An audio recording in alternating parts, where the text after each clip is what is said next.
5 થી 10 મિનિટમાં તૈયાર થાય તેવી વાનગી છે. ટેસ્ટી અને ફટાફટ બને તેવી વાનગી છે.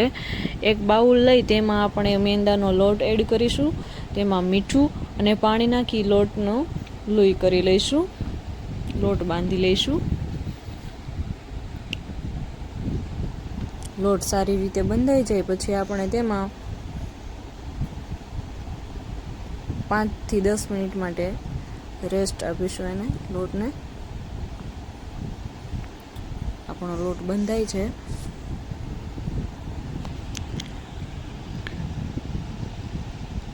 લોટને સારી રીતે બાંધી લેવું.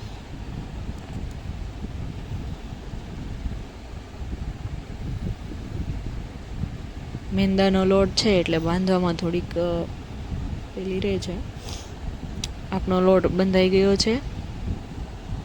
એને 10 થી 15 મિનિટ માટે રેસ્ટ આપી દઈશું. એક કઢાઈ લઈ અને તેમાં બટેટાનો મસાલો તૈયાર કરવાનો છે. તો એક કઢાઈ લઈ તેમાં તેલ એડ કરીશું. આપણે તેલ એડ કરી બધા મસાલા નાખવાના છે. તો તેમાં પહેલાં મરચાંની પેસ્ટ એડ કરીશું. મરચાંની પેસ્ટ, લીલા મરચાં જે આવે છે તેની પેસ્ટ એને શેકી લઈશું. પછી તેમાં આદુની પેસ્ટ એડ કરીશું.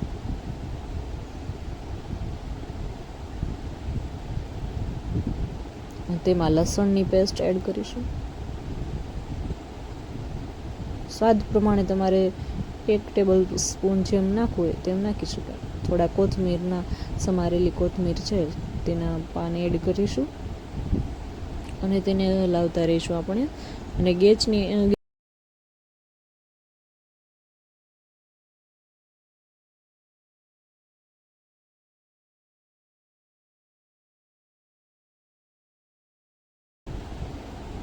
હલાવતા રહીશું.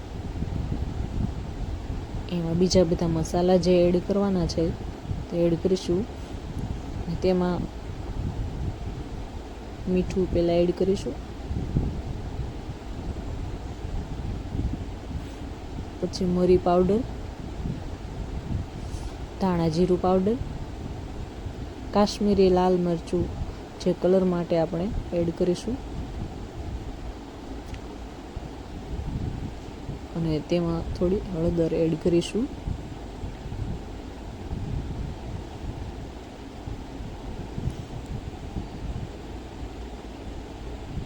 થોડો લાલ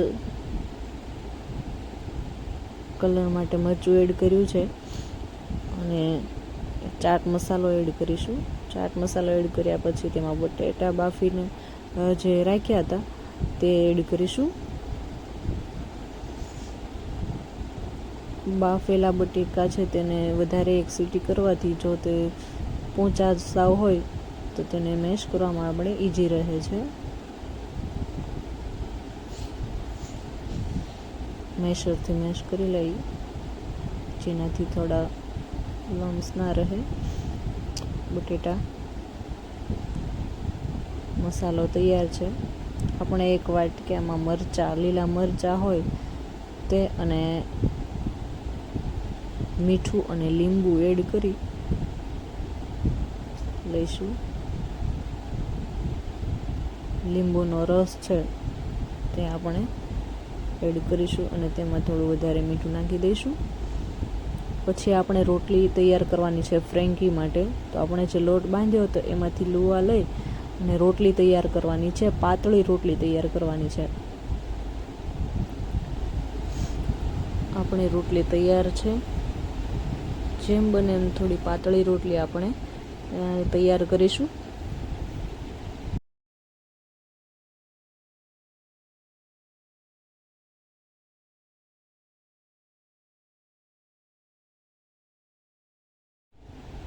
રોટલીને શેકી લઈએ.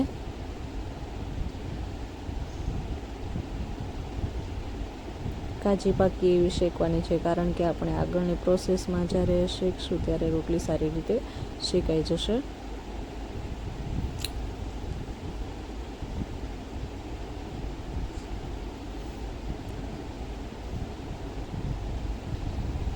બીજી રોટલી જે આપણે તૈયાર કરી હતી એ પણ શેકી લઈશું.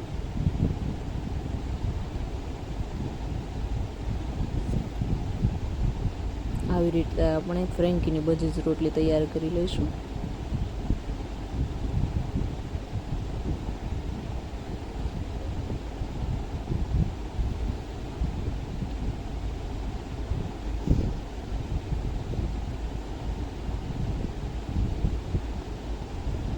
આવી રીતે શેકી એક બાજુ રાખવાની છે. એક પેનમાં હવે કોબી, મરચાં અને ડુંગળી આપણે શેકવાના છે. તો તેના માટે એક કઢાઈમાં તેલ નાખવાનું અને તેમાં કોબી, ડુંગળી અને કેપ્સિકમ મરચું જે છે તે એડ કરી અને તેને સાંતળી લેવાના છે.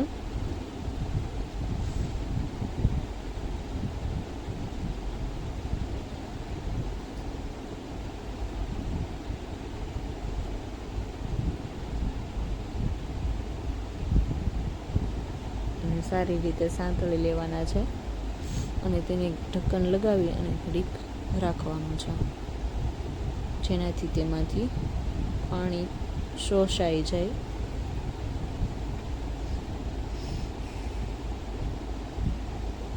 અને તેને એક બાઉલમાં કાઢી લેવાનું છે.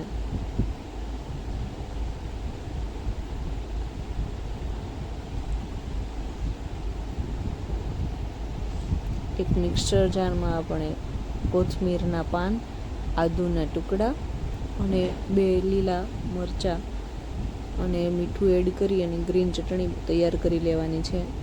અને જે બાઉલમાં આપણે કોબી, મરચાં અને ડુંગળી કાઢ્યા હતા તેમાં માયોનીઝ અને મરી પાવડર નાખી અને મિક્સ કરી લેવાનું છે.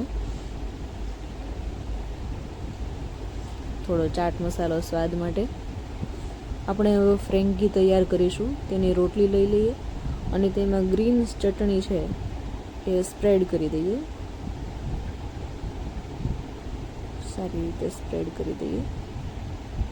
ગ્રીન ચટણીમાં તમને મરચાંની ક્વોન્ટિટી જેટલી તમે તીખું ખાતા હોય એટલું રાખવાની છે. તેમાં બટેટાનો મસાલો છે તે રોલ જેવો કરીને મૂકી દેવો. પછી ડુંગળી, મરચાં અને કોબીને જે આપણે તૈયાર કર્યો હતો મસાલો એ, અને આપણે મરચાં અને લીંબુ અને મીઠું નાખીને જે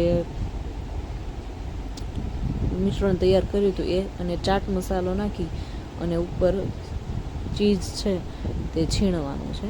ચીઝથી સ્વાદ સારો આવે છે.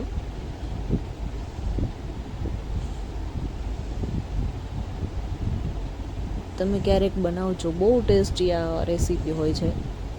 10 થી 15 મિનિટમાં જ રેડી થઈ જતું હોય છે.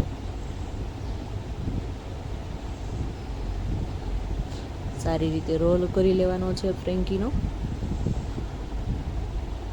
અને બટર નાખીએ તેને શેકી લેવાનું છે.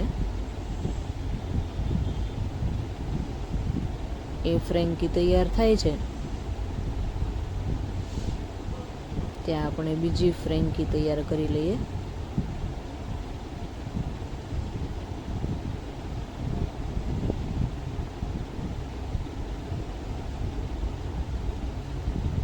સારી રીતે શેકવાની છે.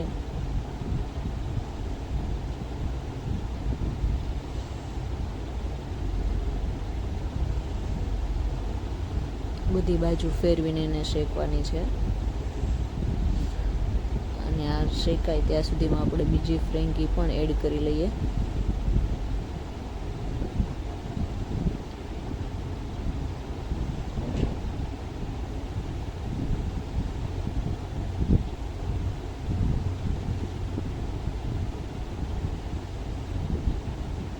બધી જ ફ્રેન્કી આપણી તૈયાર થઈ ગઈ છે. પહેલાં આપણે જે ફ્રેન્કી તૈયાર કરી છે તેવી જ રીતે બીજી પ્રોસેસ બધી એવી જ રીતે કરવાની છે અને બધી ફ્રેન્કી તૈયાર કરી લેવાની છે અને શેકી લેવાની છે. આ આપણી તૈયાર છે ફ્રેન્કી.